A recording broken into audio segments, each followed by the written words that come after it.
Hello friends, स्वागत है आप सभी का आपके अपने यूट्यूब चैनल पर। तो आज की हमारी क्लास रहने वाली है एवीएस पेडागोजी की, जहां से हम लोग करने वाले हैं वो प्रश्न जो आपके ऑफलाइन एग्जाम में आपको देखने को मिलने वाले हैं या फिर कई बार पूछे जा चुके हैं। अपनी क्लास शुरू करते हैं और एक बार सभी लोग सेशन को शेयर कर दीजिए अपने सभी साथियों के पास में जिनको इस बार सीटेट का एग्जाम देना है। आज की क्लास में हम लोग करने वाले हैं 15 क्वेश्चन जो कि आपके लिए बहुत ही ज़्यादा इंपॉर्टेंट रहने वाले हैं। तो लगातार क्लास में बने रहिएगा और 1 से लेकर के 15 तक नंबर अपनी कॉपी के ऊपर लिख लीजिए। जो क्वेश्चन सही निकले उनके सामने सही कट के लगाते हुए चलना। अंत में बताना कि आप कितने क्वेश्चन सही से कर पाए हैं। तो चलिए देखते हैं अपना पहला क्वेश्चन। तो आपके सामने पहला क्वेश्चन है, एक पौधे अथवा उसकी जात के पौधे के बीच संबंधों के अध्ययन को कहते हैं। आपको बताना है कि एक पौधा अथवा उसकी जात के पौधे के बीच संबंधों के अध्ययन को क्या कहते हैं। सभी लोग इसका आंसर कीजिएगा फटाफट से। क्या उसको स्वपारिस्थितिकी कहते हैं, समपारिस्थितिकी कहते हैं, पारिस्थितिकी तंत्र कहते हैं या फिर जीन पारिस्थितिकी कहते हैं? तो आप लोग बताइए एक बार उसको क्या कहेंगे। एक पौधे अथवा उसकी जात, जैसे कोई एक पेड़ हो गया या फिर उसकी पूरी जात होगी, जैसे आम का एक पेड़ मान लीजिए या फिर उसकी पूरी जात मान लीजिए। तो वही यहाँ पे पूछा गया है कि एक पौधा अथवा उसकी पूरी जात के पौधे के बीच संबंधों के अध्ययन को हम क्या कहेंगे। तो उसको हम कहेंगे स्वपारिस्थितिकी, यानी ऑप्शन नंबर ए आपका बिल्कुल सही है। जिन लोगों ने ऑप्शन नंबर ए किया है उनका सबका बिल्कुल सही हो जाएगा। अगला आपका क्वेश्चन है क्वेश्चन नंबर 2। लिखा है, निम्नलिखित में से कौन सा केरल की पहचान है? आपको बताना है शिकारा, फेरी, अपुतियक और कारवां, इनमें से केरल की पहचान कौन सा है? तो सभी लोग आंसर देने की कोशिश कीजिएगा। बहुत अच्छे अच्छे क्वेश्चन है आज की क्लास में। 15 क्वेश्चन हम करने वाले हैं जो आपके एग्जाम में पूछे जाने की काफ़ी संभावना रखते हैं। शिकारा बोट आप लोग सभी लोग जानते होंगे, जो डल झील श्रीनगर में चलती है उसको हम कहते हैं शिकारा। और फेरी की अगर हम बात करें तो ये एक नाव है जो कहाँ पे चलाई जाती है, केरल में चलाई जाती है। तो ऑप्शन नंबर 20 का बिल्कुल सही है। क्या है? फेरी यहाँ पर बिल्कुल सही हो जाएगा। तो जिन लोगों ने ऑप्शन नंबर 2 कर लिया था उनका सबका बिल्कुल सही हो जाएगा। ये सभी क्वेश्चन इस प्रकार के क्वेश्चन है जो आपके एग्जाम में पूछे जाने की काफ़ी संभावना रखते हैं। तो लगातार बने रहिएगा और अंतिम तक देख कर ही जाइएगा क्लास को। अगला क्वेश्चन है क्वेश्चन नंबर 3। सभी लोग पढ़िए और आंसर देने की कोशिश जरूर कीजिए और सही आंसर देने की कोशिश कीजिएगा। लिखा है, मूल्यांकन की प्रक्रिया के दौरान शिक्षकों को काफ़ी सावधानी बरतने की आवश्यकता होती है। इस दौरान शिक्षकों को निम्नलिखित में से कौन सा कार्य नहीं करना चाहिए? यहाँ पे निगेटिव आंसर पूछा गया है। इस दौरान शिक्षकों को निम्नलिखित में से कौन सा कार्य नहीं करना है, आपको ये बताना है। पहला लिखा है, प्रत्येक शिक्षार्थी की अनुक्रिया के बारे में संवेदनशील होना। दूसरा ऑप्शन लिखा है, शिक्षार्थियों की प्रगति के बारे में सूचना एकत्र करते रहना। तीसरा लिखा, शिक्षार्थियों को विभिन्न वर्गों में विभाजित कर उनके बीच तुलना करना। चौथा ऑप्शन लिखा है, शिक्षार्थियों की विभिन्न प्रकार की सूचनाओं को अभिलेखबद्ध करना। तो आपको हम कई बार बता चुके हैं कि जहाँ पे तुलना की जाए, समानता की जाए, ये सब वर्ड कैसे होते हैं? निगेटिव वर्ड में आते हैं। यहाँ पे क्वेश्चन में पूछा गया है आपका निगेटिव में कि कौन सा कार्य नहीं करना चाहिए। तो यहाँ पर आपको शिक्षार्थियों को उनके कई वर्गों में बांट करके उनके बीच तुलना नहीं करना, यानी ऑप्शन नंबर सी इस क्वेश्चन के लिए बिल्कुल सही हो जाएगा। तो जिन लोगों ने ऑप्शन नंबर सी कर लिया था उनका सबका बिल्कुल सही हो गया होगा।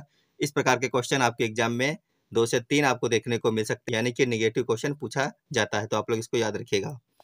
अगला क्वेश्चन है क्वेश्चन नंबर 4। शिक्षण में पाठ्य संबंधी क्रियाओं का प्रयोग। पहला ऑप्शन लिखा है, शिक्षण को जटिल बनाने के लिए किया जाता है। दूसरा ऑप्शन है, शिक्षण को रोचक, सुग्राह एवं प्रभावशाली बनाने के लिए किया जाता है। तीसरा ऑप्शन है, शिक्षण को आकर्षक बनाने के लिए नहीं किया जाता है। जबकि चौथा ऑप्शन है, शिक्षक को भ्रमित करने के लिए किया जाता है। तो आपको बताना है इन चारों में से कौन सा ऑप्शन सही है क्वेश्चन नंबर 4 के लिए। शिक्षण में पाठ्य संबंधी क्रियाओं का प्रयोग किस लिए किया जाता है? तो जिन लोगों ने ऑप्शन नंबर बी किया है उनका सबका बिल्कुल सही होगा। शिक्षण को जटिल बनाने के लिए बिल्कुल भी नहीं करना है। हम शिक्षण को जटिल अगर बना देंगे तो हम पाठ्य संबंधी क्रियाओं का प्रयोग कर ही क्यों रहे हैं फिर? तो ऑप्शन नंबर 1 आपका कट गया। बी आपका बिल्कुल सही है। शिक्षण को रोचक, सुग्राह एवं प्रभावशाली बनाने के लिए शिक्षण में पाठ्य संबंधी क्रियाओं का प्रयोग किया जाता है। ऑप्शन नंबर सी अगर आप लोग देखें तो इसमें लिखा है, शिक्षण को आकर्षक बनाने के लिए नहीं किया जाता। तो यहाँ पे नहीं लग गया, नहीं तो ये भी ऑप्शन हो सकता था। जबकि ऑप्शन नंबर डी, शिक्षक को भ्रमित करने के लिए किया जाता है। तो यहाँ पे भ्रमित करना आपका क्या हो गया? निगेटिव वर्ड हो गया। इसीलिए इसका जो है ऑप्शन नंबर बी बिल्कुल सही है क्वेश्चन नंबर 4 के लिए। अगला क्वेश्चन है क्वेश्चन नंबर 5। लिखा है, रात्रि के समय जब सूरज डूब जाता है तब भी पृथ्वी की सतह डॉट डॉट के कारण गर्म बनी रहती है। आपको यह बताना है कि जब सूरज डूब चुका होता है उसके बाद भी पृथ्वी की सतह जो है वो गर्म क्यों बनी रहती है? इसका कारण क्या है? क्या वह ओजोन मंडल है? क्या वह ओजोन मंडल है, या फिर जलवायु परिवर्तन है, ग्रीन हाउस का प्रभाव है, या फिर क्लोरोफ्लोरोकार्बन है। तो ये क्वेश्चन कई बार आपके एग्जाम में बनता है, कभी कभी साइंस में बनता है, कभी कभी ईवीएस में भी पूछ लिया जाता है। इस क्वेश्चन का सही आंसर आप लोगों को बताना है। इसका जो सही आंसर है ऑप्शन नंबर सी हो जाएगा। क्या हो जाएगा? ग्रीन हाउस प्रभाव हो जाएगा। क्या हो जाएगा? ग्रीन हाउस प्रभाव। तो ऑप्शन नंबर सी कई सारे लोगों ने कर भी लिया होगा, क्योंकि क्वेश्चन इतना हार्ड नहीं था, लेकिन कई बार आपके एग्जाम में बन चुका है। अगला क्वेश्चन है क्वेश्चन नंबर 6। वायुमंडल में ओजोन परत क्षरण से क्या हानि है? जो हमारी ओजोन की परत का क्षरण हो रहा है, उससे हमारे वायुमंडल को क्या हानियां होंगी, क्या हानि होगी, आपको ये बताना है। तो ऑप्शन के हिसाब से आपको बताना है। तो पहला ऑप्शन लिखा है पृथ्वी की सतह का औसत तापमान धीरे धीरे बढ़ेगा। दूसरा ऑप्शन लिखा है वायुमंडल में ऑक्सीजन की मात्रा कम हो जाएगी। तीसरा ऑप्शन लिखा है पराबैंगनी किरणों की बढ़ी हुई मात्रा पृथ्वी की सतह पर पहुंचेंगी। जबकि चौथा ऑप्शन लिखा है ध्रुवीय बर्फ भंडार के पिघलने से समुद्र तल ऊपर उठ जाएगा। तो आपको बताना है इन चारों में से इसका सही आंसर कौन सा होने वाला है। आप लोग आंसर करते रहिएगा और अपने नोट डाउन कर लीजिए कितने क्वेश्चन आपके सही निकल रहे हैं 15 में से। इस क्वेश्चन का सही आंसर हो जाएगा पराबैंगनी किरणों की बढ़ी हुई मात्रा पृथ्वी की सतह पर पहुंचेगी। ऑप्शन नंबर सी बिल्कुल सही है। तो जिन लोगों ने ऑप्शन नंबर सी कर लिया है उनका सबका बिल्कुल सही हो जाएगा। जब पराबैंगनी किरणों की बढ़ी हुई मात्रा पृथ्वी की सतह पर पहुंचेगी, कैंसर, त्वचा का कैंसर जो है स्किन कैंसर लोगों में देखने को मिलेगा। अब हम चलते हैं आगे। अगला क्वेश्चन है क्वेश्चन नंबर 7। लिखा है प्राथमिक स्तर यानी क्लास 1 से लेकर के 5 तक प्राथमिक स्तर पर आकलन में शामिल होना चाहिए। तो आपको बताना इन चार ऑप्शनों में से कि प्राथमिक स्तर पर आकलन में हमें क्या शामिल करना चाहिए। पहला ऑप्शन लिखा है छोटे बच्चों को उत्तीर्ण अथवा अनुत्तीर्ण की श्रेणी के अंतर्गत आंकने के लिए प्रत्येक सप्ताह गृह कार्य और कक्षा कार्य। तो ये नेगेटिव वे में आ गया आपका गृह कार्य करवाना। दूसरा ऑप्शन लिखा है शिक्षक द्वारा सतत और असंरचनात्मक तरीके से किए गए अवलोकन को बालक और अभिभावकों के साथ बांटना। जबकि तीसरा ऑप्शन आपका लिखा है प्रत्येक सप्ताह औपचारिक परीक्षाएं और खेल तथा उन्हें प्रगति पत्र में दर्ज करना।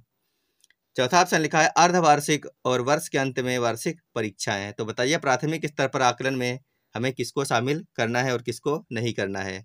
तो क्वेश्चन नंबर 7 के लिए ऑप्शन नंबर बी आपका बिल्कुल सही है। शिक्षक द्वारा सतत और संरचनात्मक तरीके से किए गए अवलोकन को बालक और अभिभावकों के साथ बांटना। तो ऑप्शन नंबर बी जिन लोगों ने कर लिया है उनका सबका बिल्कुल सही है। यहाँ पर चलते हैं अपने अगले क्वेश्चन पर। क्वेश्चन नंबर 8 है। क्वेश्चन नंबर 8 है कक्ष में एक शिक्षिका अम्लीय वर्षा प्रकरण को पढ़ाते समय से संबंधित प्रमुख कारक के उदाहरण निम्न रूप से प्रस्तुत करती है।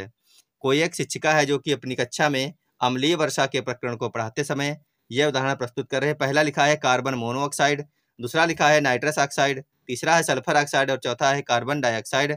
लिखा है निम्न में से वे कारक हैं जिनके उत्सर्जन से अम्लीय वर्षा होती है। तो आपको बताना है कि इन चारों में से ऐसे कौन से कारक हैं जिनके कारण अम्लीय वर्षा होती है। क्वेश्चन नंबर 8 बहुत अच्छा क्वेश्चन है। ये क्वेश्चन आपके एग्जाम में 2 से 3 बार बन चुका है। कई सारे लोग इसको गलत कर आते हैं और कई बार गलत हो जाता है। क्या वो कार्बन मोनोऑक्साइड है, नाइट्रस ऑक्साइड है, सल्फर डाइऑक्साइड है या फिर कार्बन डाइऑक्साइड है? सभी लोग इसका आंसर करते रहिए, देखिए किसका किसका आंसर सही निकल रहा है।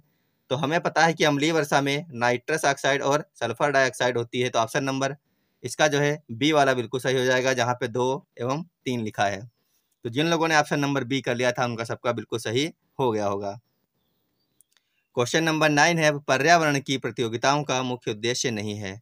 आपको यह बताना है कि जो पर्यावरण की प्रतियोगिताएं होती हैं उनका मुख्य उद्देश्य क्या नहीं है, निगेटिव यहाँ पे पूछा गया है।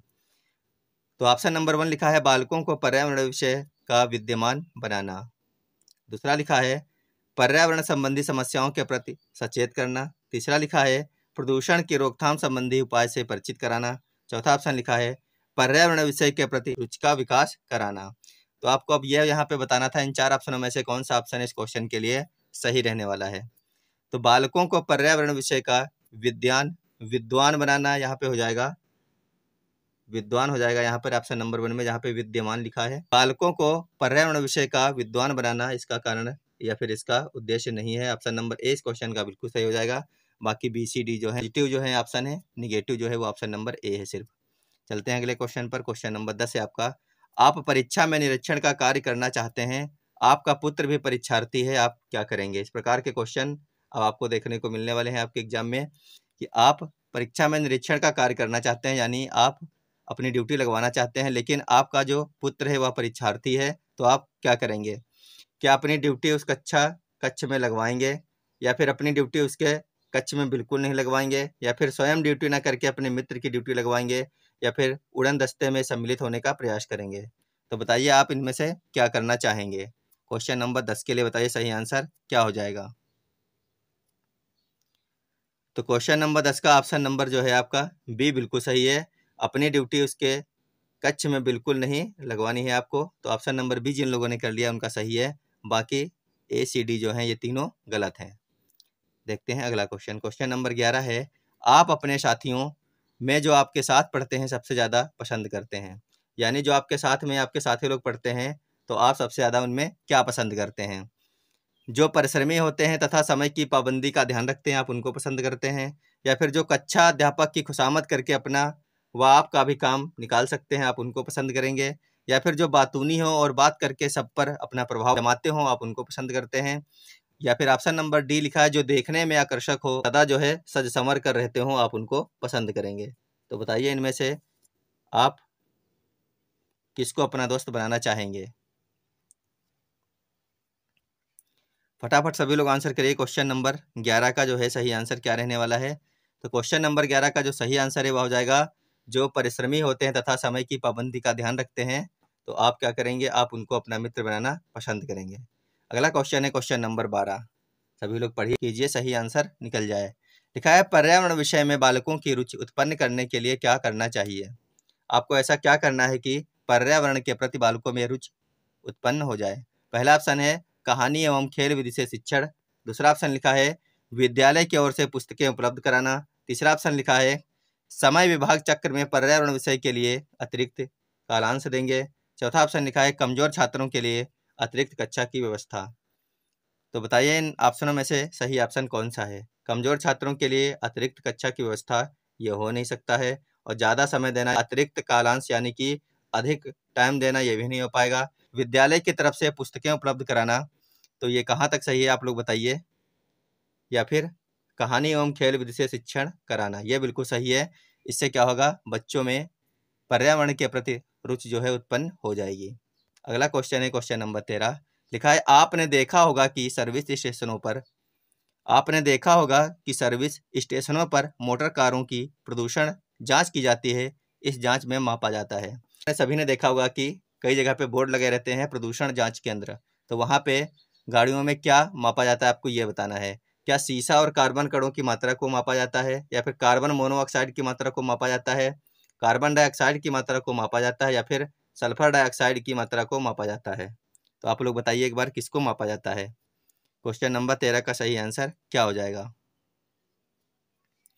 तो इस क्वेश्चन का जो सही आंसर है वह हो जाएगा ऑप्शन नंबर ए। यहाँ पे मापा जाता है सीसा और कार्बन कणों की मात्रा को। तो जिन लोगों ने ऑप्शन नंबर ए कर लिया उनका बिल्कुल सही हो जाएगा। अगला क्वेश्चन है क्वेश्चन नंबर 14। लिखा है, निम्नलिखित में से कौन से राज्य यात्रा मार्ग में आएंगे यदि कोई व्यक्ति ट्रेन से गुजरात से केरल तक की यात्रा करेगा? तो आपको बताना है गुजरात से केरल तक की यात्रा अगर कोई व्यक्ति कर रहा है तो उसके रास्ते में कौन से राज्य आएंगे? तो आपको मैप जरूर आना चाहिए। मैप से आपसे 2 से 3 क्वेश्चन भी पूछ लिए जाते हैं। जब आपका ऑनलाइन एग्जाम हुआ था पिछली बार तो कई शिफ्टों में 3-3 क्वेश्चन बने थे मैप से। आपको यहाँ पर आंसर देना है गुजरात और केरल के बीच में कौन कौन से राज्य पड़ेंगे जब आप जाएंगे ट्रेन से। तो गुजरात के बाद में क्या पड़ेगा, उसके बाद क्या पड़ेगा, इस प्रकार से आपको मालूम होना चाहिए मैप में। यहाँ पर बताइए तेलंगाना और आंध्र प्रदेश पड़ेगा, या फिर महाराष्ट्र और कर्नाटक पड़ेगा, या फिर महाराष्ट्र और केरल पड़ेगा, या फिर तेलंगाना और तमिलनाडु पड़ेगा? तो बताइए इनमें कौन सा ऑप्शन सही हो जाएगा? फटाफट सभी लोग आंसर कीजिएगा। इस क्वेश्चन का सही आंसर क्या रहने वाला है? क्या आपको लग रहा है कि तेलंगाना और आंध्र प्रदेश किस साइड में है? उल्टी साइड में है, तो आंध्र प्रदेश पड़ेगा नहीं। उसके बाद है महाराष्ट्र और कर्नाटक। तो महाराष्ट्र और कर्नाटक बीच में पड़ेंगे, लेकिन हम आगे ऑप्शन देखना चाहेंगे। अगला ऑप्शन है महाराष्ट्र और केरल। तो हमें जाना तो केरल ही है, लेकिन बीच में केरल नहीं पड़ेगा। जैसे हम केरल पहुंचेंगे हमारी यात्रा खत्म हो जाएगी। उसके बाद में है आपका तेलंगाना और तमिलनाडु, तो ये भी गलत है। यहाँ पे जो सही है वो है महाराष्ट्र और कर्नाटक। इसके साथ में गोवा भी आपका बीच में पड़ेगा, लेकिन यहाँ पर महाराष्ट्र और कर्नाटक दिया गया है, तो इसीलिए ऑप्शन नंबर बी आपका सही हो गया है। तो इस प्रकार के क्वेश्चन आपके एग्जाम में कई सारे बनने वाले हैं, तो आप लोग मैप अच्छी तरीके से देख करके जरूर जाइएगा। अगला क्वेश्चन है क्वेश्चन नंबर 15। लिखा है विद्यालय में पर्यावरण शिक्षा की व्यवस्था आपके विचार से। पहला ऑप्शन लिखा है विद्यार्थियों में पर्यावरण चेतना जगाने के लिए आवश्यक है। दूसरा ऑप्शन लिखा है विद्यार्थियों पर अतिरिक्त बोझ बढ़ाना है। तीसरा है उनके मनोरंजन का साधन है। या फिर चौथा ऑप्शन है शिक्षकों को कार्य देना है। तो आप लोग बताइए कि जो विद्यालय में पर्यावरण की शिक्षा की व्यवस्था है, तो आपके विचार से इस तरीके से आप उसको देखते हैं, आपको ये बताना है। तो क्वेश्चन नंबर 15 का ऑप्शन नंबर ए जो है बिल्कुल सही है। विद्यार्थियों में पर्यावरण चेतना जगाने के लिए आवश्यक है। बाकी जो आपका ऑप्शन नंबर बी है विद्यार्थियों पर अतिरिक्त बोझ, तो ये आपका गलत है। मनोरंजन का साधन है, ये भी गलत है। शिक्षकों को कार्य देना है, ये भी गलत है। तो ऑप्शन नंबर ए जिन लोगों ने कर लिया है क्वेश्चन नंबर 15 के लिए, उनका बिल्कुल सही माना जाएगा यहाँ पर। तो आप लोग बताइएगा कमेंट बॉक्स में कि आपके 15 में से कितने क्वेश्चन सही निकले। अगर क्लास अच्छी लगे तो वीडियो को लाइक करके अपने साथियों के पास में शेयर जरूर कीजिएगा। क्वेश्चन आपके गलत हो रहे हैं, सभी के सभी क्वेश्चन सही करने हैं, तो इसके लिए आपको डाउनलोड करना है मास्टर्स अड्डा द लर्निंग ऐप। यहाँ पर आपको नोट्स मिलने वाले हैं, मात्र 100 रुपये में नोट्स उपलब्ध हैं। अगर फ्री नोट्स पढ़ने हैं तो हिमांशी मैम के जो नोट्स हैं वो आपको फ्री में भी यहाँ पर मिल जाएंगे। तो जिनको भी दिक्कत आ रही है क्वेश्चन करने में, चाहे वो CDP के हों, AVS के हों, या फिर सेकेंड पेपर के लिए SST हो, हिंदी हो, कोई भी क्वेश्चन करने में दिक्कत आ रही है, तो आप लोग इस ऐप को डाउनलोड कर लीजिए। यहाँ पर आपकी समस्याओं का समाधान देखने को मिल जाएगा। नियमित रूप से तैयारी करते रहिए और क्लास देखते रहिए। मिलेंगे अगली क्लास में, जब तक के लिए धन्यवाद, बाय बाय।